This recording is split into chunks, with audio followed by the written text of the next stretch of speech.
Et puis, nous allons poser des exigences fortes auxquelles le gouvernement aura le choix de répondre ou pas. Je dois vous dire que sa situation est quand même singulièrement difficile parce que la majorité présidentielle est très composite. On l'a vu avec cette affaire de l'immigration entre Sacha Houlié, président de la commission des lois qui prône le vote des étrangers, et Gérald Darmanin qui veut durcir la politique migratoire. Annonce qui est faite depuis 5 ans, sans grand résultat. Bon courage à la majorité parce qu'on voit bien là qu'il n'y a pas de ligne directrice, il n'y a pas de colonne vertébrale, il n'y a pas de cohésion ni de cohérence dans cette majorité. Ouais.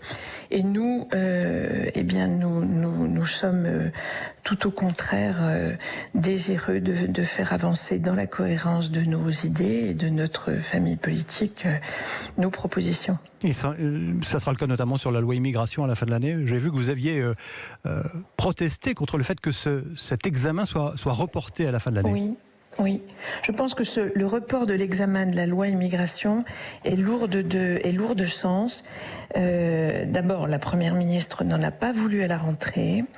Elle n'a pas voulu que la question migratoire soit dans la loi d'orientation et de programmation du ministère de l'Intérieur, la loi LOPMI, ce qui en dit long sur l'embarras du gouvernement. Et d'ailleurs, pendant 5 ans, nous l'avons constaté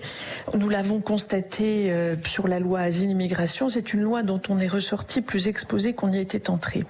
La gauche a toujours été très mal à l'aise avec les questions d'immigration. Or, la gauche est bien présente dans la majorité gouvernementale, y compris avec sa première ministre. Et ce report de la loi immigration, comme la suspension de l'imam Iqiyoussen, montre bien que, tout ça n'augure rien de bon. Je pense qu'il y a une réelle frilosité à aborder ces sujets pour lesquels plus de 7 Français sur 10 se disent mécontents de la politique d'Emmanuel Macron.